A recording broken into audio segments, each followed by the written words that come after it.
하나님의 놀라운 역사가 있기를 바랍니다. 네, 오늘 함께 나눌 우리 언약의 말씀 제목은 빌립의 24입니다. 지난 한 주도 보좌의 빛이 임하는 망대 여정 이정표 속에서 승리하셨습니까? 지난주 우리가 살펴봤던 그 여리고성은 절대 불가능한 현장이었습니다. 오죽하면 모세 당시 정탐꾼들이 그 성을 보고 기겁을 했겠습니까? 그러나 그 성은 가나안 정복을 위해서는 반드시 무너뜨려야 될 성이었습니다. 절대 불가능한 현장을 절대 가능한 현장으로 바꾼 키포인트가 바로 기생 라합이었습니다.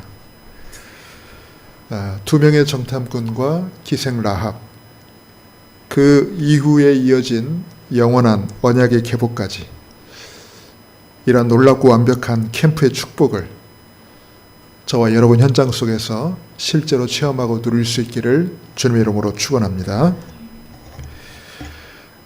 요즘 저의 최고의 관심은 모든 것 속에서 300%를 찾는 것입니다. 그게 저의 요즘의 관심이에요. 어떻게 하면, 저 속에 숨겨져 있는 300%가 뭘까? 300%를 찾는 거예요. 그냥 쉽게 말하면은 될 수밖에 없는 가장 완벽한 조건을 찾는 겁니다. 여러분, 공부를 하든 사업을 하든 직장 생활을 하든 저처럼 목회를 하든 전도를 하든 뭘 하든 간에 여러분 그 속에서 300% 찾으면 될 수밖에 없죠. 300%를 찾고 그 속으로 들어가 버리면 반드시 될 수밖에 없습니다. 그게 300%의 기준입니다.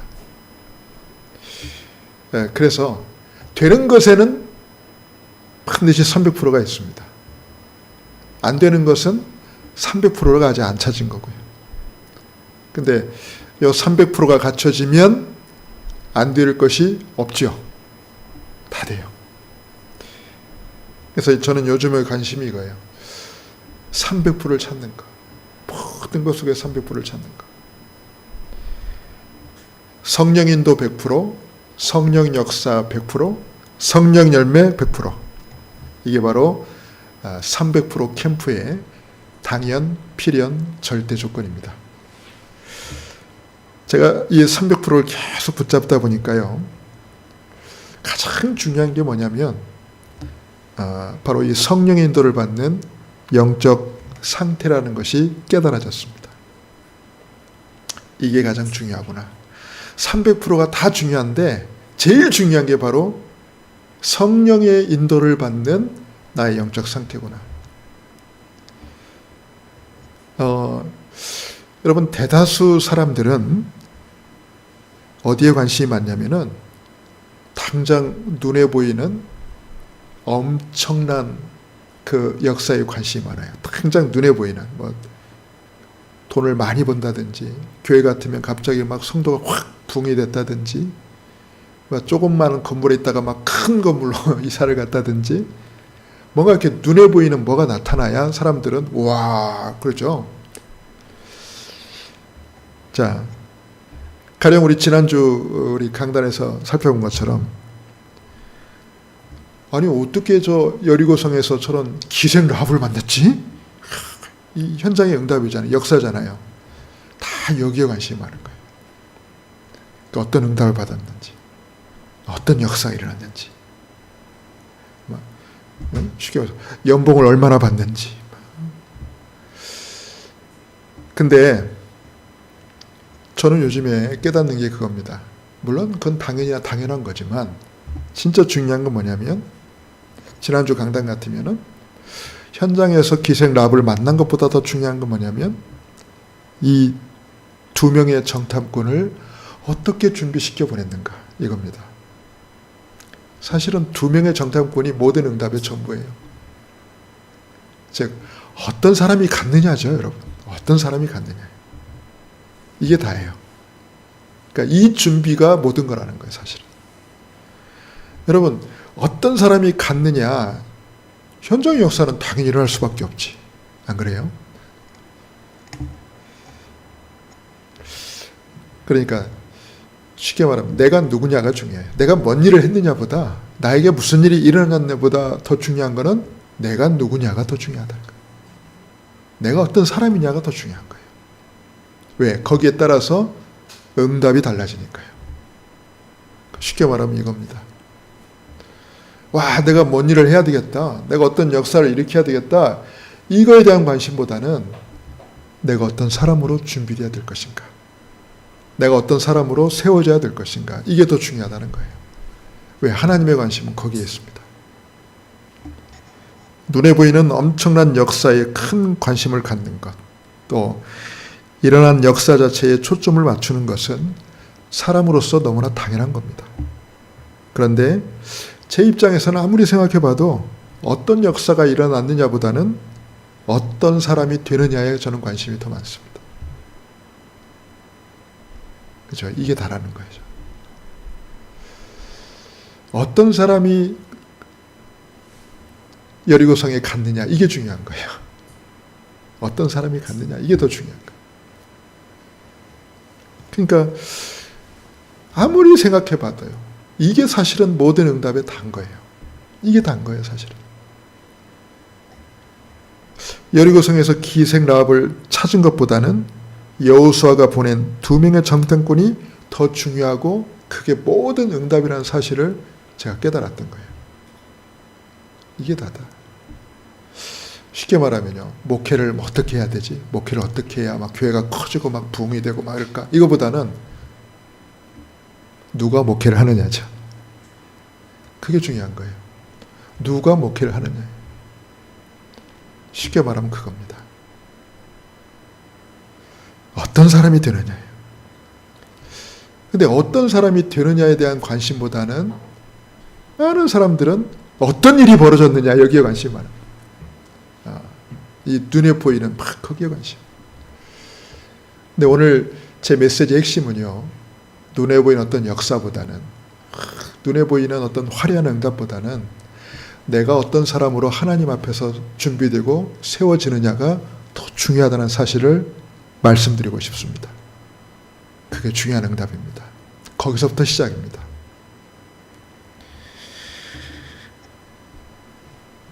그렇다면 어떤 사람이 되느냐 했을 때에 가장 필요한 게 무엇일까요?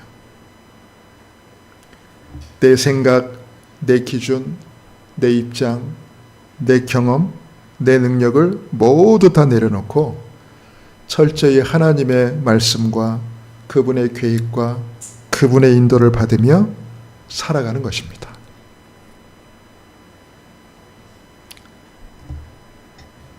저와 여러분의 삶이 철저히 하나님의 말씀과 계획과 인도 속에서 살아갈 수만 있다면 어디를 가든 무엇을 하든 우리의 능력과 상관없이 하나님께서 행하시는 놀라운 역사가 저와 여러분 삶 속에서 펼쳐지게 될 것입니다. 이게 성경의 증거예요. 내가 막 뭔가를 이뤄내야지가 아니라 내가 하나님 앞에서 어떤 사람이 되느냐, 여기에 포커스를 맞추라는 거예요. 왜? 역사는 하나님이 이루시지 내가 이루는 게 아니니까. 안 그래요? 응답은 하나님이 주시는 거지 내가 만들어내는 게 아니잖아요. 그러니까 우리는 하나님 앞에서 내가 어떤 사람이 되느냐가 중요한 거라니까요. 여기에만 신경 쓰면 됩니다.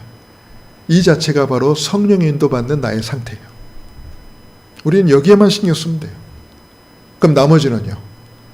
여리고성 갔더니 그냥 라합을 딱 붙여놓잖아, 그냥. 그잖아요. 아니, 이런 사람으로 딱 준비되니까 바울이 가는 데마다 제자만 쓸어 담잖아, 이렇게 그냥. 근데 그런 사람으로 준비가 안 되면 아무 일도 안 일어납니다. 말 그대로 생고생만 바가지로 하지 아무 일도 안 일어나요.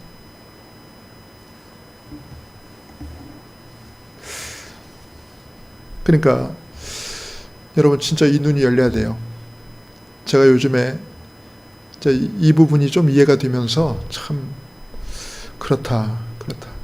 내가 안 바뀌고 내가 어떤 사람이 되느냐가 더 중요한 건데 여기에는 관심이 없고 자꾸 내가 원하는 뭔가를 자꾸 이루려고 하고 막 보여주려고 하고 억지로 만들려고 애쓰고 그 자체가 문제 아니야. 그 자체가.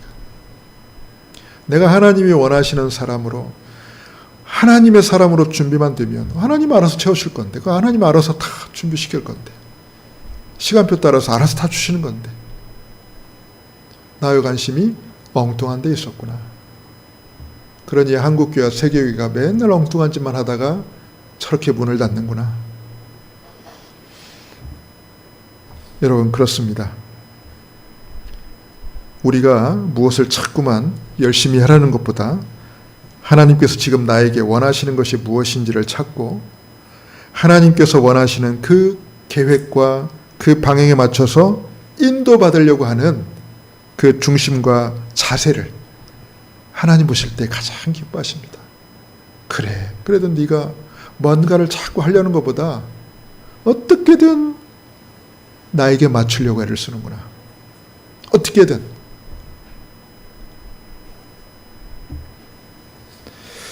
하나님께서 원하시는 그 한 사람으로 항상 우리 자신을 준비시키고 언제든지 하나님께서 찾으시는 그곳에 저 여러분이 서 있기만 하면 되는 것입니다. 나머지는 하나님이 아십니다. 자, 지금 우리가 가장 시급하게 관심을 가져야 될 것은 언제든지 하나님께서 찾으시는 그 한 사람으로 나를 준비시키는 겁니다. 또 언제든지 하나님이 쓰시고자 하실 때에 곧바로 나를 드릴 수 있는 그 한 사람이 되는 것입니다. 이겁니다. 나를 준비시키는 거예요. 항상 하나님이 쓰실 수밖에 없는 사람으로 나를 늘 준비시키는 겁니다. 그래서 나온 게 바로 세 가지 집중이에요. 여러분. 3집중입니다. 왜 3집중일까요? 아침, 밤, 낮. 여러분, 아침에 딱 눈을 떴을 때, 또 밤에 잠들기 전에, 또 낮에 활동하는 모든 시간 속에서 저 여러분이 항상 집중해야 될 이유가 뭐냐면 하나님 필요하실 때 나를 기꺼이 드릴 수 있도록 나를 준비시키기 위함입니다. 그게 바로 우리의 중심과 자세입니다. 우리의 관심은 거기에 있어야 돼요. 늘 하나님의 인도 속에 있어야 돼요. 늘 하나님이 원하시는 그분의 계획과 그분의 소원이 어디를 향해 있는지 늘 거기에 포커스를 맞추는 겁니다. 그 중심이 바로 하나님 보실 때 참 기뻐하는 거예요. 야, 네가 네 마음대로 살려고 하지 않고 막 네 뜻대로 네 인생을 살려는 게 아니라 어떻게든 하나님의 인도 속에 살려고 애를 쓰는구나. 어떻게든 네가 하나님 계획과 그 인도 속에서 네가 이렇게 살아가려고 참 몸부림치는구나. 하나님 보실 때 그걸 가장 기뻐하실 것 같아요. 근데 우리는 되게 거기는 관심 없고 내가 원하는 대로, 내 마음대로, 내 뜻대로 어떻게 보면 하나님을 내 원하는 대로 막 부려먹고 하나님 이거 빨리 이루어주세요. 빨리 이거 못해요 하나님? 그밖에 못해요 하나님? 그건 종교생활이죠. 종교의 기준이 나 아닙니까 나? 내가 원하는 대로 하자는 게 종교생활 아니에요? 그러니까 하나님도 뭐냐? 그냥 내 하인이야 하인. 내 뜻을 이루는데 쓰여지는 그냥 하인이야. 내 목적과 내 계획을 이루는데 그냥 써먹는 거야 그냥 하나님. 근데 못한다. 필요 없어. 이게 종교입니다 여러분. 그게 종교생활이니까요. 그냥 전부 다 자기가 주인이잖아요. 세상은 전부 내가 주인이잖아요. 내가. 정치를 봐도 내가 주인. 모든 게 다 내가 주인이야. 내가 주인. 근데 그 가운데 하나님을 우리 창조주로 믿고 인정하고 하나님께 내 인생을 드리고 하나님께서 내 인생을 주관하시도록 맡겨드리고 그분의 인도 속에 그렇게 인도받고자 몸부림치는 사람이 과연 누가 있을까요? 저 여러분이 그런 사람으로 준비된다 그러면 하나님 기다렸다는 듯이 여러분 모든 걸음마다 되어줄 수밖에 없는 역사를 이루실 줄 믿습니다. 그거예요. 다른 거 없어요. 그러니까 어떤 사람이 되느냐라니까 여러분. 어떤 사람이 되느냐예요. 무엇을 했느냐가 중요한 게 아니고 어떤 사람이 되느냐예요. 어떤 사람이 되느냐. 어떤 사람이 되느냐. 그게 모든 응답의 포커스입니다. 모든 응답의 핵심입니다. 여러분, 하나님이 능력이 없으십니까? 하나님이 지혜가 없으십니까? 하나님은 우리가 뭘 하는 건 중요하지 않다니까요.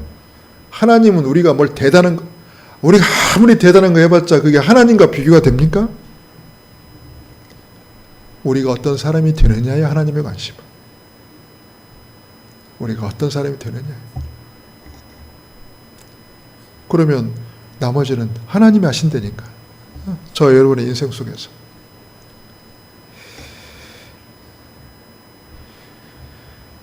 자, 그래서 오늘 읽었던 성경에 보면 이제 전도자 빌립이 나오거든요.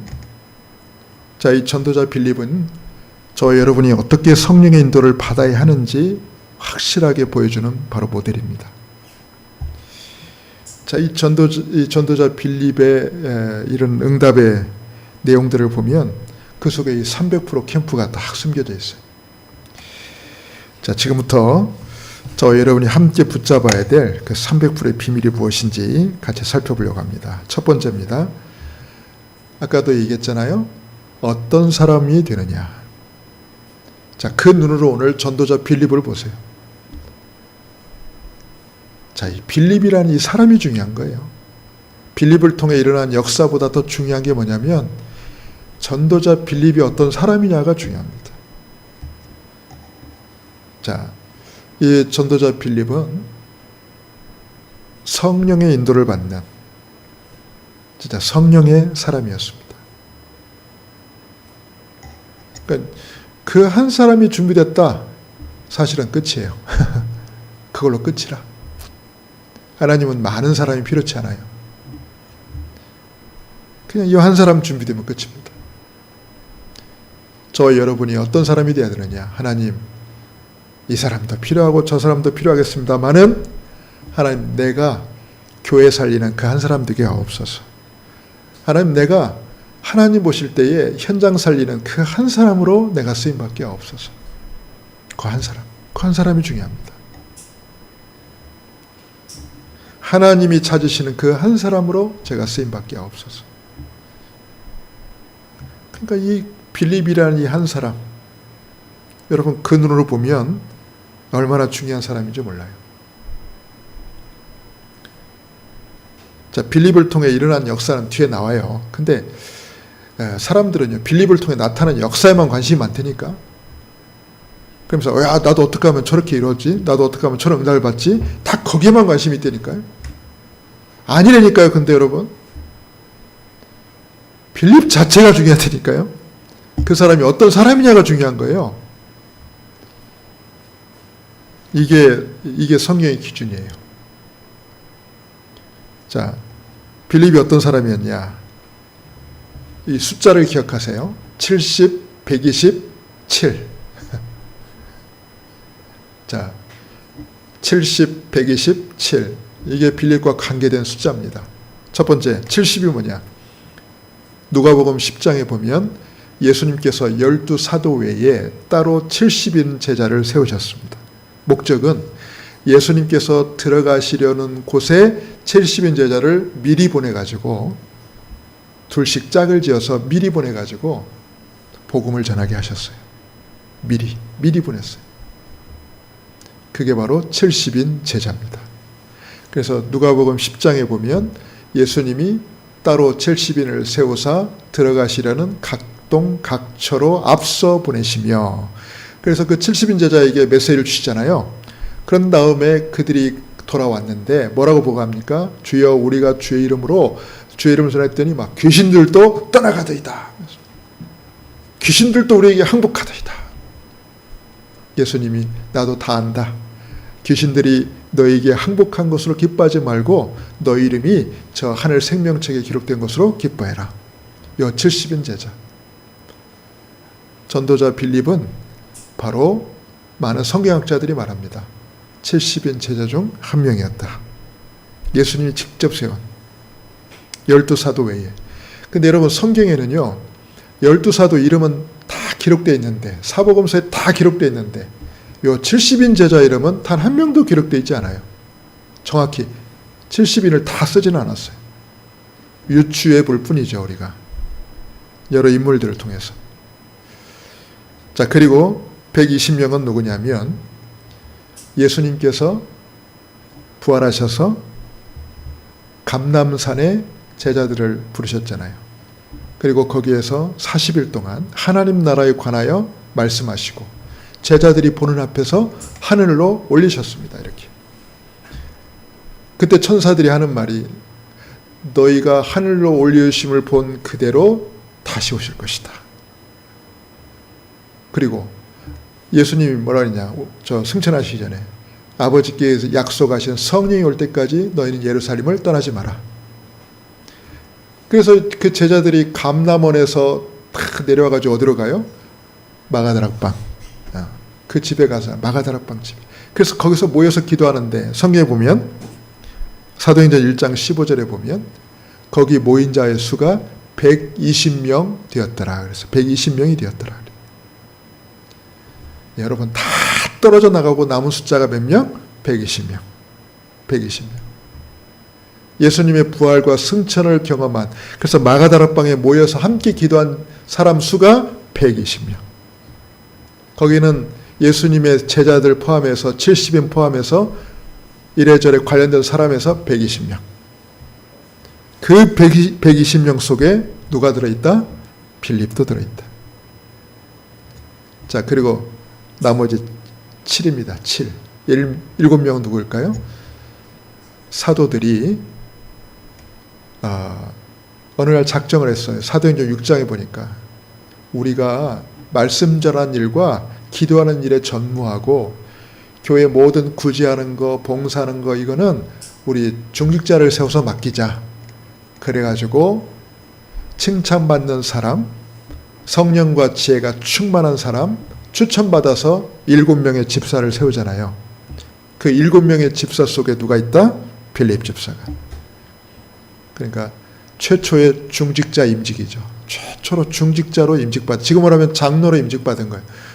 거기는 집사로 표현되어 있지만은 지금 보면 그 위치라든지 그 내용을 보면 장로예요. 그러니까 최초의 중직자라. 그 7명의 중직자 속에 스테반도 있고 빌립도 있는 거예요. 자, 이게 바로 빌립의 내용입니다. 70명, 120명, 7명. 자, 이렇게 준비된 전도자가 빌립이었는데요. 자, 이 빌립이 성령의 인도 속에서 살아가는 사람이었어요. 늘 성령의 인도 받으려고 몸부림치는 사람이었어요.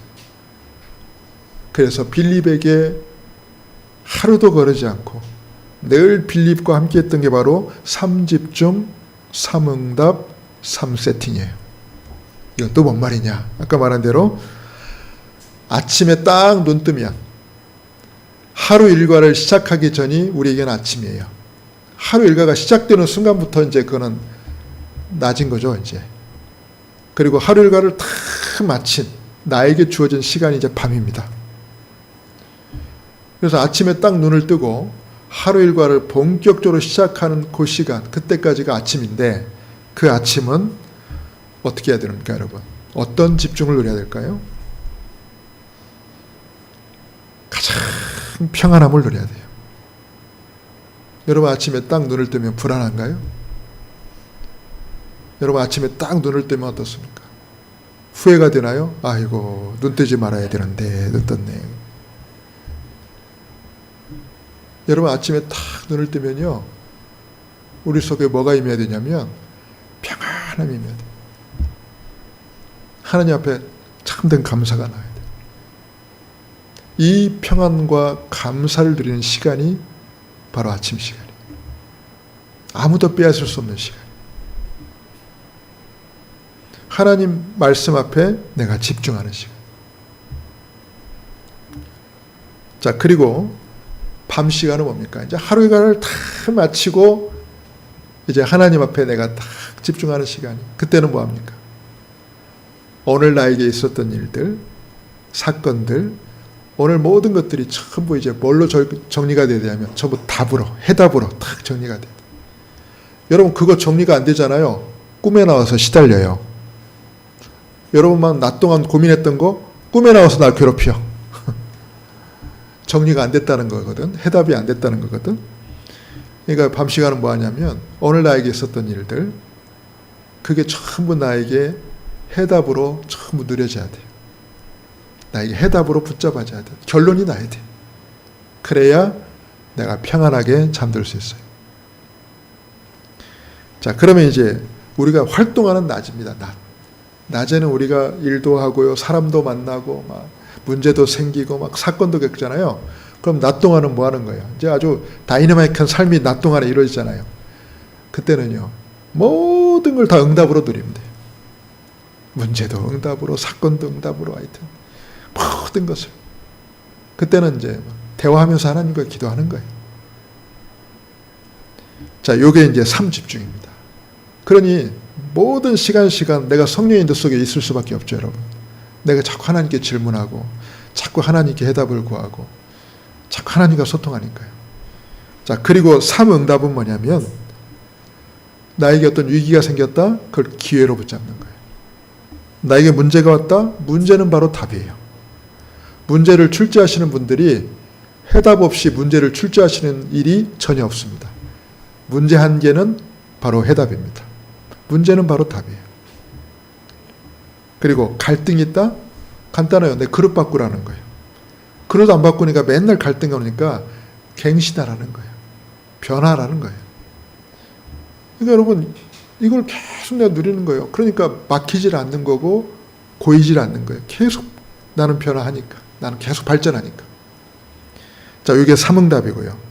자, 3세팅은 뭐냐면 플랫폼 파수망대 안테나인데 뭐냐. 그냥 저와 여러분 속에 탁 망대를 세우라는 겁니다. 저와 여러분이 흔들리지 않는 망대로 탁 서야 돼요. 저와 여러분이 흔들리지 않는 망대로 딱 섰다. 여러분 중심으로 사람들이 모입니다. 여러분을 통해서 복음의 빛이 비춰집니다. 여러분을 통해서 복음이 확산됩니다. 여러분 자체가 이제 딱 망대로 서는 거예요. 플랫폼이 되는 거예요. 여러분이 플랫폼이 되는 거예요. 자, 이 축복을 누린 사람이 바로 빌립이에요. 그러니까 여러분 뒤에도 보세요. 빌립 자체가 이런 사람이었기 때문에 빌립이 어디를 가도 거기에 뭐가 세워져요? 플랫폼이 세워져요. 어디를 가도 망대가 돼요. 어디를 가도 안테나가 돼요. 이게 빌립입니다. 아셨죠, 여러분? 이런 사람이 되는 거예요. 먼저 이런 사람이 되는 거예요. 난 아무리 강조해도 지나치지 않아요. 이런 사람이 먼저 되는 게 난 중요하다. 이 사람으로 준비되는 게 제일 중요하다. 그러면요, 이런 사람은 어디다 뭘 맡겨도 상관없습니다. 뭘 맡겨도 상관없어. 그러니까 이렇게 준비된 사람이 있다. 아니 뭘 이 일을 맡겨도 되고 저 일을 맡겨도 되고 이쪽을 보내도 되고 저쪽을 보내도 되는 거예요. 그러니까 이런 사람으로 준비되는 게 중요하다. 자, 그러면 두 번째요. 자, 빌립을 통해서 일어났던 역사가 사도행전 8장에 나오는데 한 지역과 한 나라를 살리는 응답이 일어납니다. 근데 이거는 그냥 결과예요, 여러분. 이건 그냥 결과예요. 당연히 일어날 수밖에 없는 결과였어요.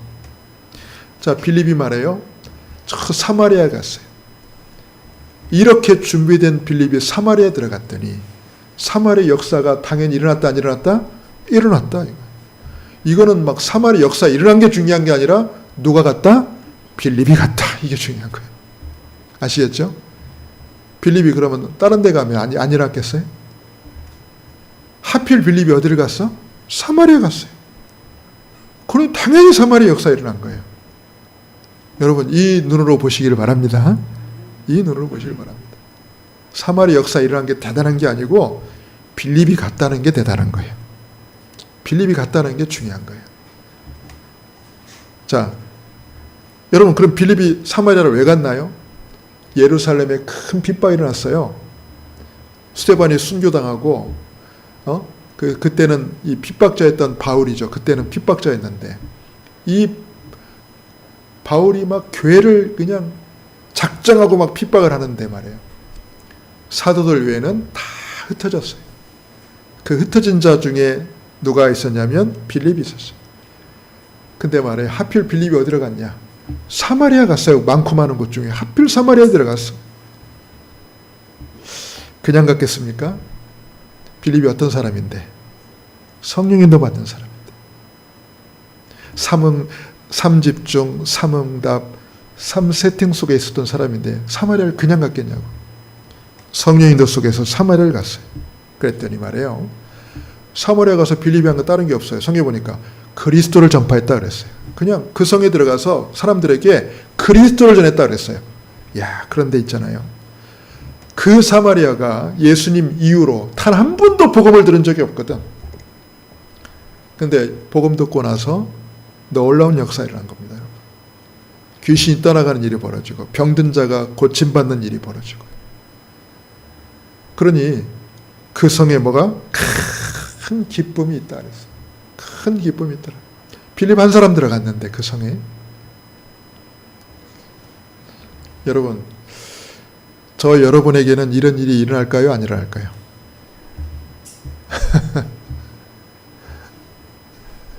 일어나는 게 당연한 겁니다. 일어나는 게 당연한 거예요.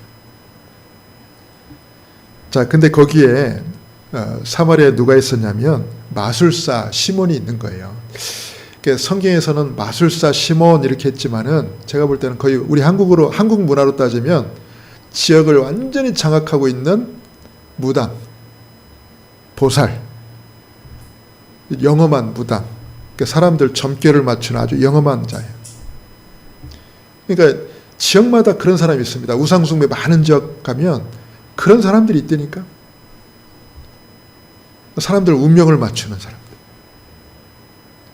그러니까 여기도 이 시몬이라는 작자가 그 성에서 오랫동안 사람들을 막 좌지우지하는 큰 힘을 가진 사람이었는데 어느 날 빌립이라는 전도자가 딱 들어와가지고 그리스도를 전했더니 사람들이 다 그 복음을 받아들이고 사람들이 다 고침받고 치유받고 변화되니까 이 사람도 할 수 없이 빌립이 전하는 복음을 듣고 할 수 없이 그리스도를 받아들이고 이 사람도 세례를 받고 예수 믿게 된 거예요.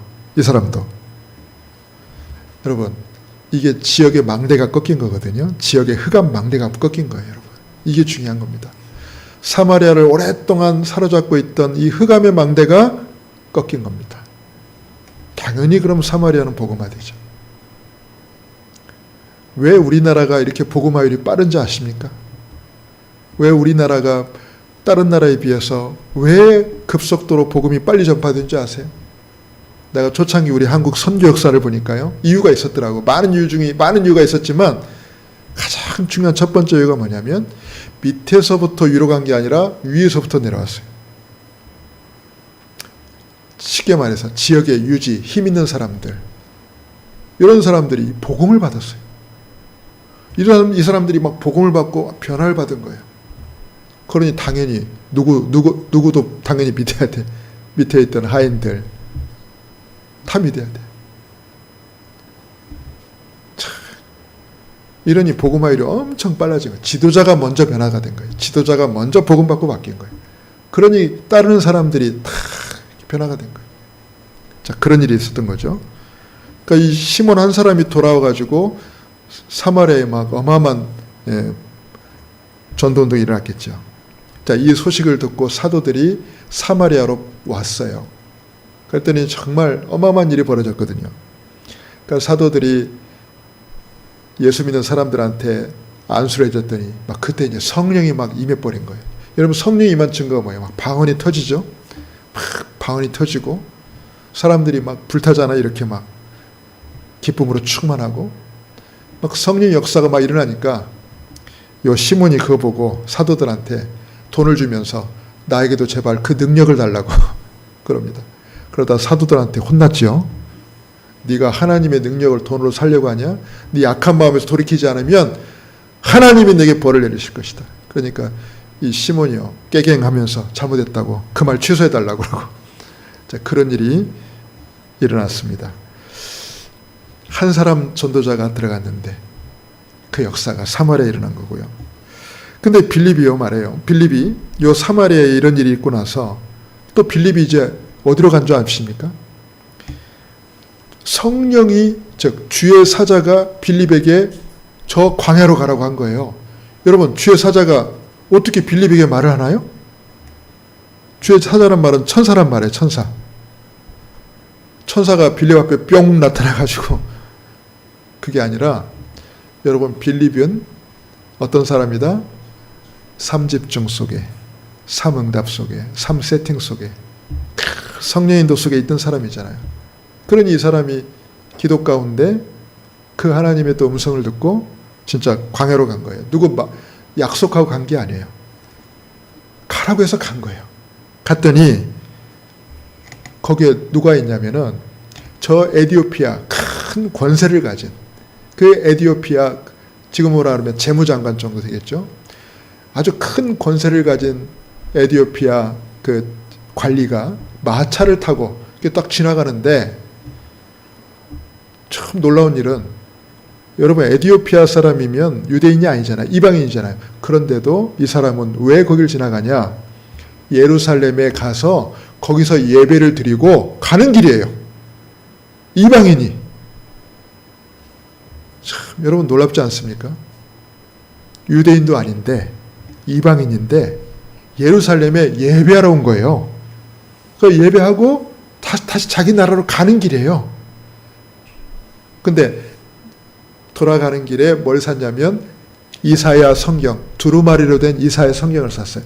그때는 이런 종이가 없으니까 가죽에다가 성경을 기록했어요. 그러니 여러분 이사야는 구약 성경 중에서도 대선지서 양이 어마어마하게 많거든요. 그걸 기록했으니 가죽 두루마리가 얼마나 크겠어요. 값도 얼마나 비쌌겠어. 지금 돈으로 수천만 원이라 하더라고. 그래도 큰 권세를 가진 사람이니까 그걸 사서 들고 마차 안에서 읽는데 하필 편 곳이 어디냐? 이사야 53장. 이사야 53장은 그리스도의 순환을 예고한 내용이잖아요. 그 사람이 이제 그걸 읽고 있는데 그 정도로 이 사람은 갈급한 사람이라는 거죠. 빌립이 딱 그 앞에 지나간 거예요. 그 빌립이 그분한테 지금 읽는 것을 깨닫느냐고, 지금 뭔 말인지 이해하냐고 물어봤어요. 그러니 그 사람이, 에디오피아 사람이 나한테 가르쳐주는 사람이 있는데 내가 이걸 어떻게 하냐면서 올라오라고 해가지고 딱 또 자기 마차에 태웁니다. 그래가지고 이사야 53장 빌립의 전공 아닙니까? 우리 그리스도 전공 아닙니까? 만약에 저한테 누가 이렇게 물어본다. What does it mean? Can you explain? 그러면 Okay. It's my pleasure. 그래가지고 얼마나 이제 신나게 설명하겠어요. 여러분 이 빌립도 마찬가지예요. 그리스도께서 왜 고난받으셔야 되고 왜 죽으셔야 되고 그리고 그분이 또 실제로 부활하셔서 그리스도 일을 하셨다는 것을 막 증거한 거예요. 신나게 전한 거예요. 여러분 그 에디오피아 사람이요 바로 결단합니다. 나도 이제 그리스도인이 되겠다면서. 그러니까 바로 세례를 받아요. 가다가 물 있는 데를 보고 바로 내려가지고 그 세례를 받고. 그리고 딱 물 밖으로 나왔는데 또 빌립은 또 성령에 이끌려서 어디론가 또 가버려. 에디오피아 내시는 자기 혼자 또 자기 길을 가요. 여러분 참 놀라운 일이죠. 딱 한 번 만났어. 딱 한 번. 딱 한 번 만났는데 그 만남이 영원한 만남이 됐어요. 딱 한 번 만났는데. 여러분 참 이게 어마어마한 일 아니겠어요?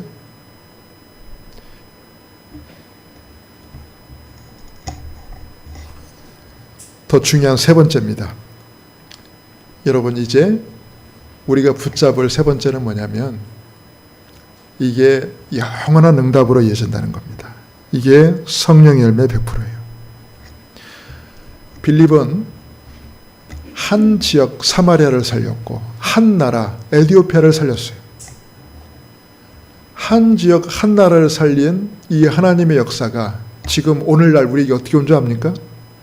그게 바로 237 다민족 치유 서밋이라는 영원한 응답으로 이어진 겁니다. 저와 여러분의 관심은 어디에 있어야 되냐? 237 치유 서밋에 맞춰져 있어야 돼요. 이게 하나님 원하시는 거예요. 자, 237 다민족, 바로 그 에티오피아 내시고요. 치유, 그게 사마리아고요. 그죠? 서밋, 그것도 역시 에티오피아 내시 아닙니까? 엘리트 아닙니까? 그죠? 저는 빌립을 통해 일어난 그 역사 속에 지금 이 시대의 가장 중요한 화두, 가장 중요한 기도점이 바로 237 치유 서밋이거든요. 왜냐하면 237 치유 서밋 아니면 절대 전도운동 안 일어납니다. 여러분 알다시피 지금 여러분 저 237 나라에서 온 이 다민족들, 그들 아니면 한국 사람들 이제 복음 안 받아요. 그리고 한국 사람들 중에서도 건강한 사람 이제 복음 안 받아. 진짜 갈급한 사람, 귀신에게 정말 시달리는 사람, 이런 사람들 아니면 복음을 이해하지도 못해. 영적인 말을 알아듣지도 못해. 그리고 서밋입니다. 서밋은 누구냐면 엘리트입니다. 여러분 엘리트는 겉으로는 대단하지만은 영적 문제에 시달리고 있어요. 이런 사람들을 도와줘야 됩니다. 자, 그래서 이렇게 정리했어요. 여러분 237 다민족 제자는 누구냐면 우리나라에도 지금 난민으로 와 계신 분들이 있습니다. 우리나라도 UN 가입 국가이기 때문에 난민을 수용해야 됩니다. 법적으로. 우리나라를 선택하면 받아줘야 돼요. 그래서 우리나라에도 난민 자격으로 오신 분들이 있어요. 국적을 취득해서. 그리고 노동자로 와 있는 다민족들이 많습니다. 근데 이 노동자들이 거의 마약하는 사람이 또 많아요. 요즘 마약 문제가 아주 크게 대두되어 있는데, 또 결혼 이주민, 결혼해서 오신 분들, 또 유학생으로 오신 다민족들, 그리고 그들 사이에서 태어난 TCK들 진짜 많아요. 여러분 저는 여기에 진짜 마음 두고 있습니다. 복음 가진 우리가 진짜 이들을 복음으로 치유하고 살려야 된다. 그게 세계복음화의 길이에요. 우리가 세계 현장으로 가는 것도 세계복음화지만은 우리나라에 들어와 있는 237 다민족들에게 우리가 복음을 전하는 것이 어떻게 보면 우리의 세계복음화입니다. 두 번째는 치유 대상자예요. 복음 아니면은 절대 못 알아듣는 치유 대상자들. 이들에게 도덕을 말하고 윤리를 말하고 아무 쓸모 없어요. 이들에게 무슨 철학을 말하고 아무 쓸모 없다니까요. 영적 메시지만 알아듣는 사람들, 요 치유 대상자들, 병든 자들, 시달리는 자들, 방황하는 자들, 여들을 살려야 됩니다. 그리고 마지막 엘리트 서밋입니다. 진짜 수제들이에요. 진짜 인재들이에요. 일당 천, 일당 만을 감당할 수 있는 엄청난 인재들인데 영적 문제 잡혀 있어요. 놔두면 그대로 죽어요. 이들을 복음으로 살려야 됩니다. 이게 우리에게 맡겨진 영원한 응답입니다. 그 축복 속에 저와 여러분들이 들어와 있는 줄 믿습니다. 결론을 맺겠습니다. 어떤 사람이 되느냐입니다. 빌립처럼 늘 성령의 인도 속에 또 성령의 인도받기 위해서 몸부림치는 저와 여러분 되실 수 있기를 주님의 이름으로 축원합니다. 그러면 빌립같이 하나님 우리에게 237을 살리고 또 치유 대상자들을 살리고 엘리트 썸을 살릴 수 있는 중요한 현장의 역사를 이루실 줄 믿습니다. 기도하겠습니다. 하나님의 은혜와 사랑을 감사합니다. 전도자 빌립이 어떤 일을 했느냐보다도 전도자 빌립이 어떤 사람이었느냐에 우리의 관심과 초점이 맞춰지게 하옵소서. 우리가 빌립처럼 하나님이 쓰실 수밖에 없는 사람으로 날마다 준비되게 하옵소서. 날마다 성령 인도 속에 우리가 살아가게 하옵소서. 그래서 우리의 모든 걸음 속에 237 치유 서밋을 살리는 하나님의 놀라운 역사를 보게 하여 주옵소서. 우리 주 예수님의 이름으로 감사하며 기도하옵나이다. 아멘.